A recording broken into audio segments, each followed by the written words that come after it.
Bienvenue dans Libre et Heureuse, le podcast qui t'aide à reprendre ta vie en main pour te permettre de vivre des relations saines et épanouissantes avec les autres et avec toi-même. Moi, c'est Coralie, je suis coach de vie. J'accompagne les femmes qui souhaitent prendre confiance en elles et vivre la vie qu'elles veulent vraiment. Je pratique un coaching bienveillant, déculpabilisant et ancré dans notre monde et ses réalités systémiques. Bien loin des injonctions à devenir la meilleure version de toi-même, une girl boss ou que sais-je. Tu es prête à prendre confiance en toi, à apprendre à te kiffer tel que tu es et à te créer ta vie idéale? Alors c'est parti! Coucou et bienvenue dans ce nouvel épisode de Libre et Heureuse. Aujourd'hui, comme on est la semaine du 8 mars, je suis obligée de faire un épisode sur la journée des droits de la femme, évidemment. Et j'avais envie d'en profiter pour faire un petit épisode pour expliquer le lien qu'on peut avoir entre le coaching, et notamment le coaching comme je le pratique moi. C'est-à-dire déjà, j'accompagne des femmes en prenant en compte la société dans laquelle on vit. Donc les liens entre ce qu'on peut faire en coaching et justement les droits des femmes, le féminisme, etc. Ne pars pas tout de suite, je n'ai pas dit de gros mots. Pitié. Pour rappel, le féminisme, c'est juste demander à ce que les femmes aient les mêmes droits que n'importe qui et globalement que tous les êtres humains aient les mêmes droits. Donc je pense en vrai qu'on est sur la même longueur d'onde et qu'il n'y a pas de danger à rester sur cet épisode de podcast. Moi, justement, je pratique un coaching qui est féministe, c'est-à-dire c'est un coaching dans lequel j'accepte tout le monde, je vous accepte sans vous juger, sans vous dire ce que vous devez faire, sans vous donner encore plus d'injonctions. C'est vraiment mon parti pris à moi de faire du développement personnel, mais en cassant des codes qui ne me plaisent pas, ne me conviennent pas et qui je trouve sont injustes et sont sexistes.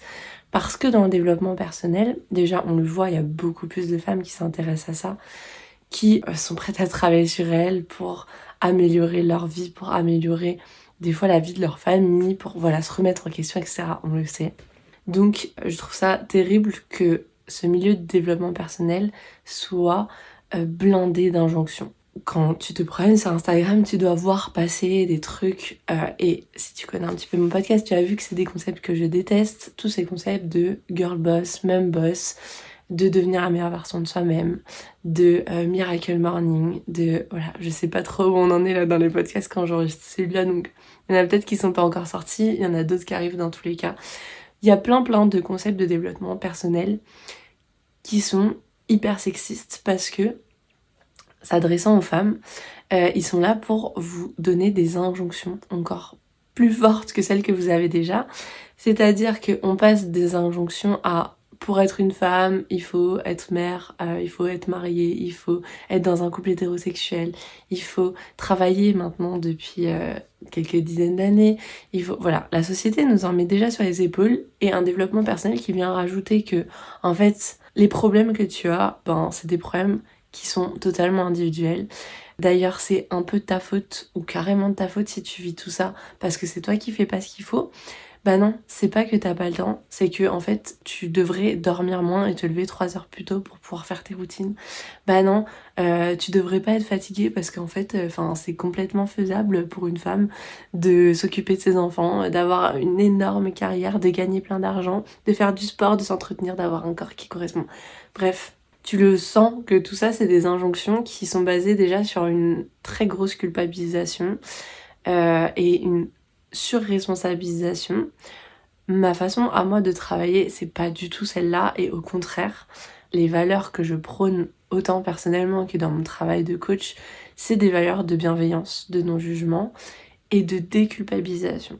Faire du coaching en prenant en compte la société dans laquelle on vit, les injonctions qui pèsent sur les épaules des femmes, les injustices qu'il y a, c'est te permettre de te déculpabiliser en comprenant que ce que tu as mis en place comme mode de fonctionnement, tu les as évidemment mis en place parce que, naturellement, tu pensais que c'était les meilleurs pour toi, mais parce qu'aussi, on te montre des images qui sont fausses, on te montre des objectifs à atteindre qui sont inatteignables et qu'en fait, c'est pas ta faute. Si t'arrives pas à les atteindre, c'est parce qu'ils sont inatteignables. Moi, j'ai choisi de faire du coaching et donc du développement personnel quand même, parce que je trouve qu'il y a des bons côtés, parce que effectivement se responsabiliser un petit peu plus sur ce qu'on peut faire dans notre vie, c'est aussi pouvoir déconstruire les normes qu'on construit chez nous, notre société, notre éducation, nos expériences de vie. C'est reprendre le pouvoir aussi sur notre vie, sur ce qu'on a le droit de faire, voilà. Alors, c'est pas simple, parce que c'est quand même aller à l'encontre de toute une société qui fonctionne autrement. Mais pour moi, il y a vraiment ce mélange dans la recherche d'avoir autant de droits quand on est une femme et quand on est n'importe qui que les hommes blancs, etc. Ça passe à la fois par de l'individuel et à la fois par du collectif. Certains militants militantes féministes d'ailleurs, diront que le développement personnel, c'est encore rajouter des choses aux femmes, c'est individualiser les problèmes, etc. Bah oui, quand c'est mal fait, je suis d'accord. Mais pour moi, on peut pas aller dans le collectif et aller prôner nos droits si on ne fait pas d'abord le travail individuel de déconstruire ce qu'on a appris, de comprendre ce qui est en notre pouvoir, ce qui ne l'est pas, et si on prend pas soin de nous aussi, parce que être engagé, avoir des fortes valeurs, vouloir participer aux changements qui pour moi sont hyper nécessaires dans le monde pour que juste tout le monde ait les mêmes droits et puisse vivre décemment, c'est hyper prenant, c'est hyper difficile, ça peut être très très dur. Et le collectif va apporter énormément de choses, c'est-à-dire de ne pas se sentir seul, voilà, de se rendre compte qu'on est plusieurs à vouloir la même chose et on se sent beaucoup plus forte quand on est à plusieurs. Mais prendre soin de soi individuellement, c'est aussi se protéger, c'est aussi réussir à tenir dans la durée parce que tout ça c'est du marathon, hein, on n'est pas sur du 100 mètres. C'est des choses, quand on se bat pour faire avancer les choses, et souvent on sait qu'on verra peut-être même pas les résultats de ce qu'on a fait. Donc faut de la force, faut tenir, et pour ça faut prendre soin de soi. Pour ça faut avoir déconstruit, il faut apprendre en fait aussi à remettre les choses en question. Se remettre en question mais sainement, c'est-à-dire que d'un autre côté aussi, quelque chose qui va ressortir, moi ce que je remarque souvent, quand je commence un petit peu à parler féminisme avec certaines de mes coachées, c'est que c'est difficile de se remettre en question sainement, de remettre en question son sexisme intériorisé, parfois son racisme intériorisé, enfin voilà. Parce qu'on vit tous dans cette société, hein, donc on nous l'a appris, et même en ayant les plus belles valeurs du monde, on est baigné là-dedans, donc c'est difficile. Le problème étant que si on a une estime de soi qui est pas très bonne, qui est basse, qui est instable, qui dépend du regard des autres, on peut pas se remettre en question sur ces questions-là. Parce que ça va être trop impactant pour nous. Parce que quand on manque d'estime de soi, se rendre compte que peut-être on a eu des comportements qui vont pas avec nos valeurs. Se rendre compte qu'il y a des choses qui font changer dans notre façon d'être pour correspondre à ces valeurs et à notre vision du monde, c'est hyper difficile à accepter parce que il y a vite un amalgame qui est fait entre j'ai fait quelque chose qui est pas ok, du coup ça veut dire que je suis une mauvaise personne. Et ça c'est pas vrai. Ça c'est pas vrai, mais le problème c'est que c'est trop risqué de penser ça. Ça fait trop mal, c'est trop risqué pour son estime de soi. Donc, je mets des barrières et je préfère ne pas me remettre en question. Et donc j'avance pas, et voilà. Je pense que cet épisode est un petit peu brouillon parce que les choses me viennent un petit peu au fur et à mesure en discutant. C'est le but aussi de ces épisodes de podcast. Mais voilà, ce que je voulais vraiment, moi, dire aujourd'hui, c'est que le coaching, le développement personnel, la santé mentale, tout ça c'est des choses qui sont politiques parce que tout est politique, hein. En fin de compte, la politique c'est simplement quelle société on a envie d'avoir. Et donc nos comportements individuels comme nos comportements collectifs sont politiques. faire du coaching sans prendre en compte la société dans laquelle on vit, c'est pas possible. C'est pas possible parce que, du coup, c'est culpabiliser les personnes. C'est leur donner des responsabilités qui sont pas les leurs et donc rajouter des injonctions, encore notamment aux femmes et aux personnes les plus minorisées finalement. Et pour moi qui fais du coaching, qui accompagne les femmes, mon but vraiment en faisant ça, je pense que je l'ai déjà répété plein de fois, mais c'est de vous aider à être plus forte, de nous aider à être plus fortes ensemble, à déconstruire tout ce qu'on nous a appris et à mettre en place ce qu'on a vraiment envie de vivre. Mais parce qu'on est des êtres humains comme les autres en fait et qu'on mérite de vivre la vie qu'on a envie de vivre. Tout ça, c'est évidemment politique et on peut pas faire semblant que ça ne l'est pas. Je sais pas si je vais perdre du monde avec cette histoire, mais j'espère que vous avez compris là où je voulais en venir. Je suis hyper ouverte pour en discuter sur Instagram, par mail, par le contact que tu voudras si tu as envie d'en discuter.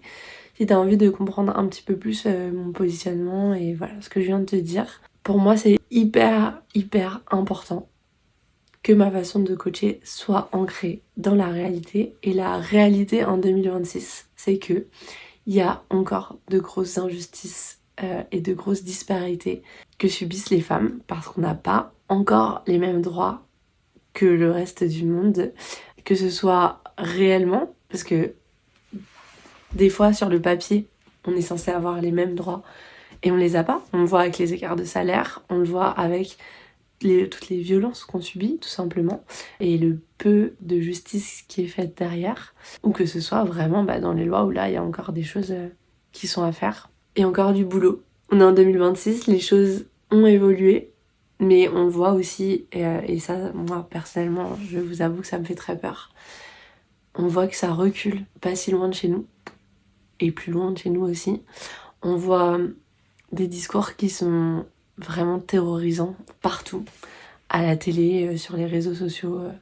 Quand je vois les discours des mascus, donc les masculinistes qui prônent que il faut être violent envers les femmes et que c'est... Enfin bref, je pense que vous voyez ce que c'est, sinon tapez masculiniste sur Google, vous allez voir. On est à un moment hyper charnière, je pense, de notre histoire où on pourrait vraiment reculer très fort.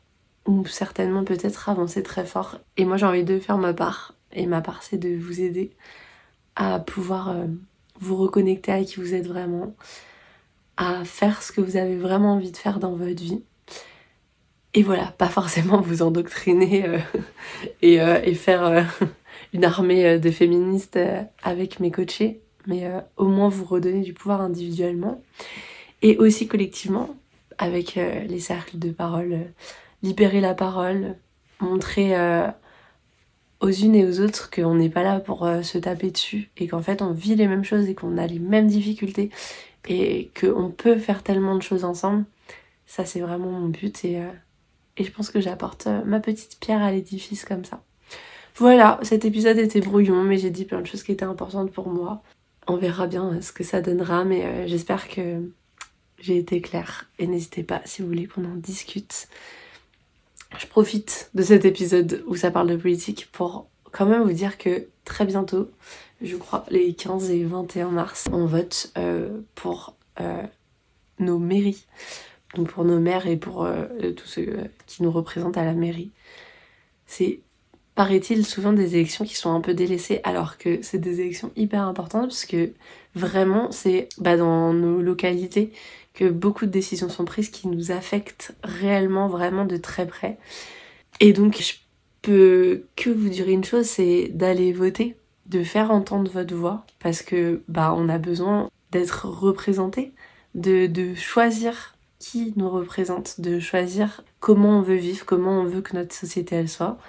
Je vous dirai jamais pour qui voter, mais voilà, reprenez déjà ce pouvoir les filles et allez voter quoi. Allez, à bientôt, bisous. Merci à toi d'avoir écouté cet épisode en entier. N'hésite pas à lui mettre 5 étoiles s'il t'a plu, à me laisser un petit commentaire pour me dire ce que tu en as pensé, ça me fera trop plaisir. Et pour ne pas louper le prochain épisode, abonne-toi!